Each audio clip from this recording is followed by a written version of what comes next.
Absolutely happening, and it's basically now openly admitted, even though you're getting kind of pushback from the EPA, but I don't think it's intentional. What I discovered around starting in 2007, I was working in bioenvironmental engineering in the Air Force. And like I had mentioned previously, I tried to debunk this. And in the attempt to debunk it, I realized as somebody who was approving forms called Air Force Form 3952s, I had to reject these toxicants on formerly known as an MSDS, now an SDS, because they're the very same toxicants we were trying to engineer out of the workplace.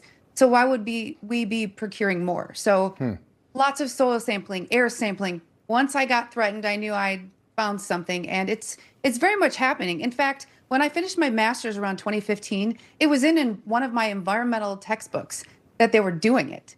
So it's a shock Really? to me that people still think it's not happening. Yes, Yeah. I sold the book, but I wish I still had it. And we can all see it if you look up, and it just doesn't make sense, that it's coming from like a Delta flight flying overhead. So your role in the Air Force, if I'm understanding it correctly, was basically to approve these flights long before takeoff, and eventually you just said, no, I'm not going to do this anymore. Is that accurate broadly?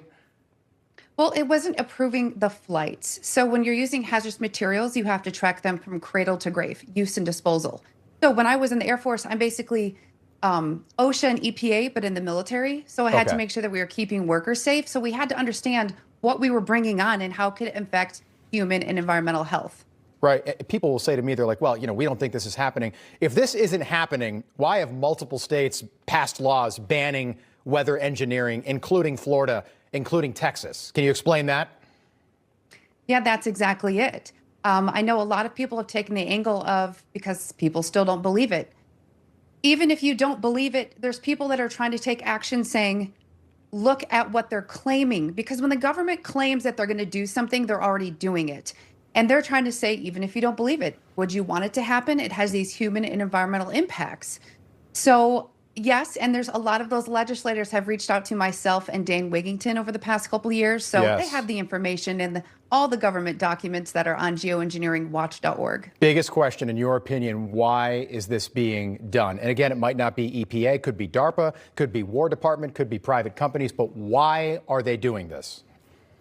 I think there's a multitude of reasonings. You control the weather, you can handicap many people. We did it flooding the Ho Chi Minh Trail. But when you have this huge climate change initiative, we needed to find ways to dim the sun and decrease the solar load. So this is fear-based. And I also think it's financially incentivized through betting on crops. And again, handicapping anyone in war. Yeah, so it kind of takes away the organic from anything organic you're buying, because this is then sprayed into the air, and then and gravity brings it down. Eventually, the rain brings it down, and it is all over all of us. What are these crops doing to people? Or I'm sorry, these chemicals doing to people? Well, a lot of them are heavy alkaline metals and salts. And what they do, again, is that synergistic toxicity. You're breathing it in, you have the dermal absorption and an inhalation.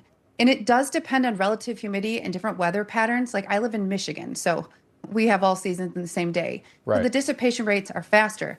When you ingest that, it is eating away at your gut health. And the thing is when they're using strontium and barium, those things bioaccumulate in the bones, and it also displaces potassium. And if anyone's ever had low potassium, you know that causes a massive issue with your nerves and your heart, and it can mimic a heart attack.